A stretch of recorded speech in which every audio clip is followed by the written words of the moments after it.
Hassan Nasrallah has been the dominant leader of Hezbollah for nearly 3 decades. He is seen by many as a resistance figure accredited with driving Israel from southern Lebanon. But for others, he's a controversial militia leader whose command of Hezbollah has led to an escalation of conflict in Lebanon and the region. So who is Hassan Nasrallah? And how has Hezbollah evolved under his leadership? Nasrallah was born in 1960 to a working-class Shia family in an impoverished suburb in eastern Beirut. In 1975, during the Lebanese Civil War, he fled with his family to his ancestral home in southern Lebanon. There, he joined the Amal movement, a Shia paramilitary group once known as the Movement of the Deprived. Nasrallah was interested in theology and traveled to Najaf in Iraq for Quranic studies. But he was forced to return to the civil war in Lebanon, which now had grown larger and more complicated. In 1978, Israel's army invaded to root out Palestinian militants, and again in 1982, laying siege to Beirut and destroying large parts of the city. Nasrallah returned to the Amal movement to fight, becoming the group's commander in Bekaa Valley. During this time, Nasrallah became close with Abbas al-Musawi, an influential Shia cleric who had just co-founded a new group called Hezbollah, or Party of God. The group was formed with the backing of the Iranian Revolutionary Guard in response to Israel's invasion of Lebanon at the height of the war in 1982. Nasrallah was drawn in and soon left the Amal movement to enlist. By 1985, Hezbollah had formally declared its existence in an open letter outlining its identity and goals.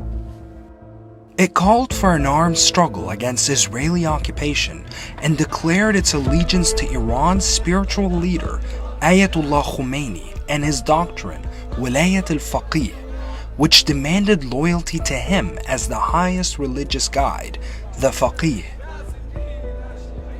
Nasrallah rose quickly through the ranks of Hezbollah, despite his young age. After al-Musawi was assassinated by Israel in 1992, Nasrallah, aged just 32, replaced his mentor as Hezbollah's leader.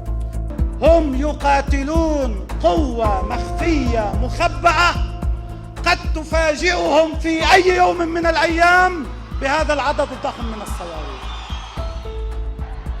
Under Nasrallah's leadership, Hezbollah expanded its domestic influence and became a key political player in Lebanon.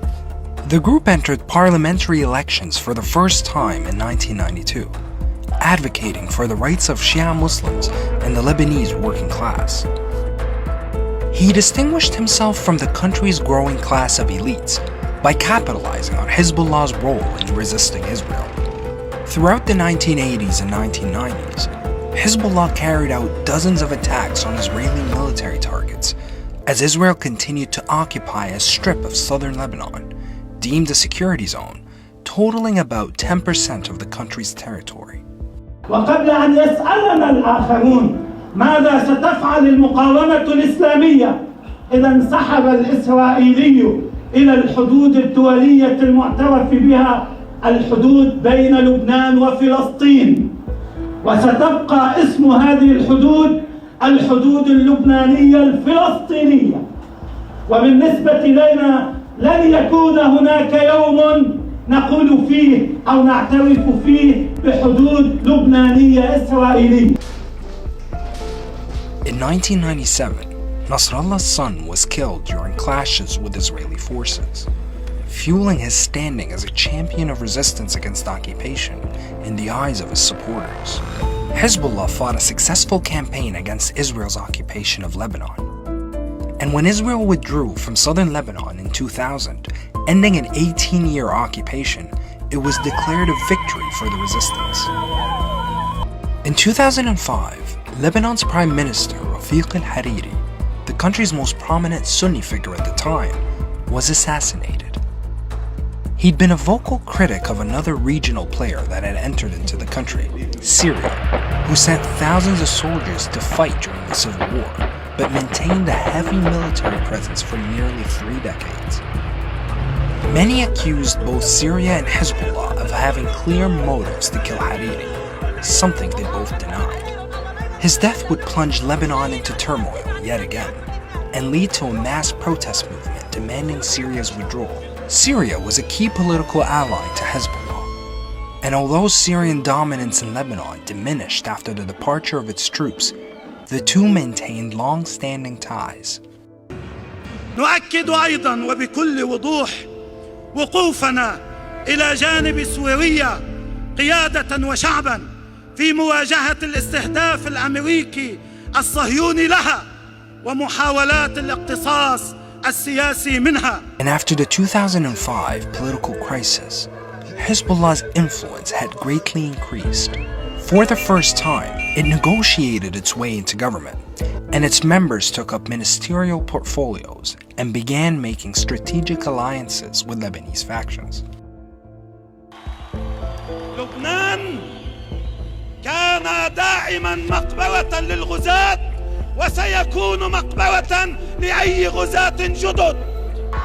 Nasrallah relied on his charisma to boost Hezbollah's public image. He shored up his support in the marginalized Shia community, the largest of Lebanon's 18 sects, through low-cost or free social welfare services that the Lebanese government failed to provide. Under his watch, Hezbollah built schools, hospitals, and charity organizations. When war broke out again between Israel and Hezbollah in 2006, the group positioned itself as Lebanon's strongest military force, capable of protecting people in southern Lebanon and helping them rebuild their villages. نحن الآن نعلن انطلاق هذه الورشة في الضاحية في البقاع في الجنوب في كل المناطق. The war with Israel would prove to be the group's biggest turning point. It began in July 2006 when Hezbollah members captured 2 Israeli soldiers during cross-border attacks. Israel launched a military campaign into southern Lebanon, dropping thousands of bombs and missiles. The month-long war severely damaged Lebanon's infrastructure, displaced 1 million people, and killed more than 1,200 Lebanese people and 165 Israelis. But after 34 days, Israel withdrew, and Hezbollah fighters were celebrated as heroes across the Arab world.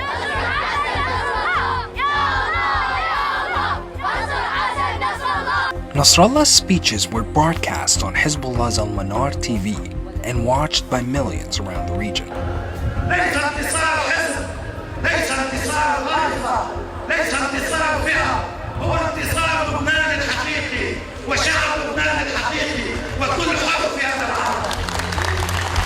Hezbollah's perceived victory shattered the myth of Israel's invincibility and increased Nasrallah's popularity in Lebanon and the region.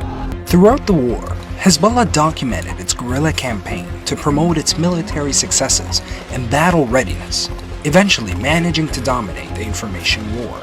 And although the war resulted in a heavy human cost, for many Arabs, Israel's withdrawal from southern Lebanon in 2000, then its military failure in 2006, marked a series of long-awaited wins. Since the end of the war, Nasrallah rarely appeared in public for fear of being assassinated by Israel. He kept his movements secret and spoke at rallies through video links, but his ambition for Hezbollah did not waver. Following the war, the group led a series of protests to demand a greater share of power and the resignation of the US-backed government of Fouad Sanyura.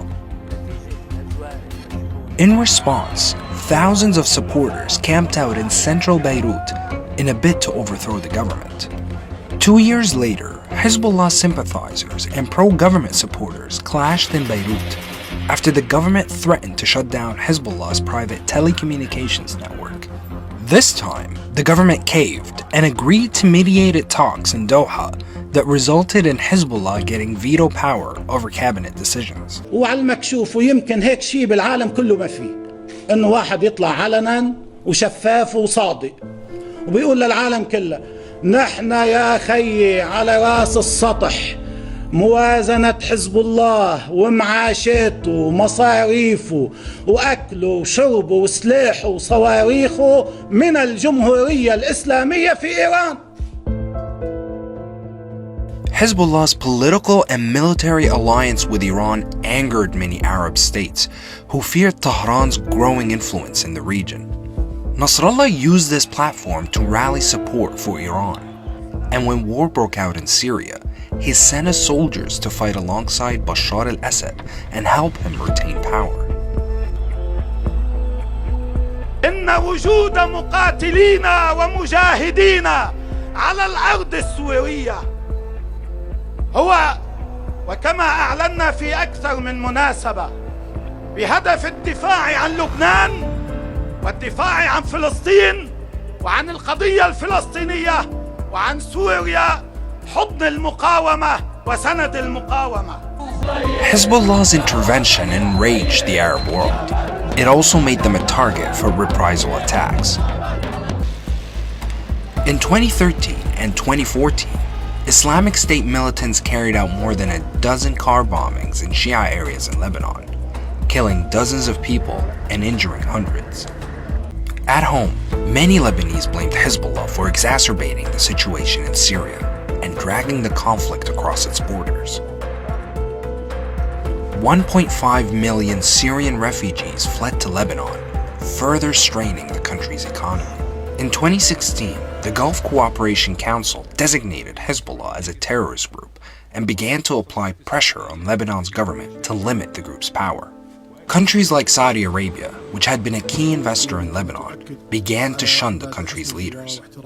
They threatened them with sanctions if they didn't curtail the party's grip over domestic politics and their role as a proxy for Iran. This diplomatic pressure, alongside Lebanon's economic crisis, began to push the country towards a breaking point. With skyrocketing prices, a deadlock in parliament, and a failure of basic services like electricity and waste management, the Lebanese people had had enough of the ruling elite, Hezbollah included. In 2019, mass anti-government protests swept across the country, uniting people across sectarian lines. Demonstrators filled the streets, demanding the government to resign and expressing anger at the ruling class for responding to Lebanon's economic crisis by introducing new taxes, including one on WhatsApp calls. Nasrallah spoke out against the new taxes, but rejected calls for resignations, calling it a waste of time. Protesters longing for a political change and better living conditions were angered by Nasrallah's stance. In August 2020, a massive explosion in Beirut's port sent shockwaves through the city. Entire neighborhoods were leveled, and more than 200 people were killed. But when investigations questioned the role of senior officials in ignoring the threats that led to the explosion, Nasrallah hit back, accusing the judge leading the case of political bias and calling for him to be replaced. Tensions escalated, fueled by the anger of the victims' families who condemned the repeated suspension of the inquiry as an attempt by politicians to evade justice. It culminated in a day of deadly clashes in Beirut. For the first time in years, people feared the country was heading towards renewed sectarian tensions. The pressure to limit Hezbollah's power has been getting louder. The US and Gulf countries placed sanctions against the group's financing in a bid to curb its influence. But Nasrallah remained defiant. ولا نحن هاجمنا السعودية. هؤلاء هم كانوا شركاء في المؤامرة الكبرى وفي الحرب الكونية التي كانت تدمر المنطقة. ونحن كان لنا شرف أن نقف في وجه هؤلاء القتلة المتآمرين على بلدنا وعلى شعوبنا وعلى دماء ورجال على دماء وأعراض الرجال والنساء في لبنان. With each crisis that befell Lebanon, Hassan Nasrallah was there to maneuver his party to ever-growing power. For 3 decades, he amassed a political and paramilitary force no one could challenge in Lebanon. A hero to his supporters and a dangerous menace to his adversaries. Now, he faces complex challenges, a country in economic meltdown, tensions with political rivals, and growing international pressure on Hezbollah to put down its arms.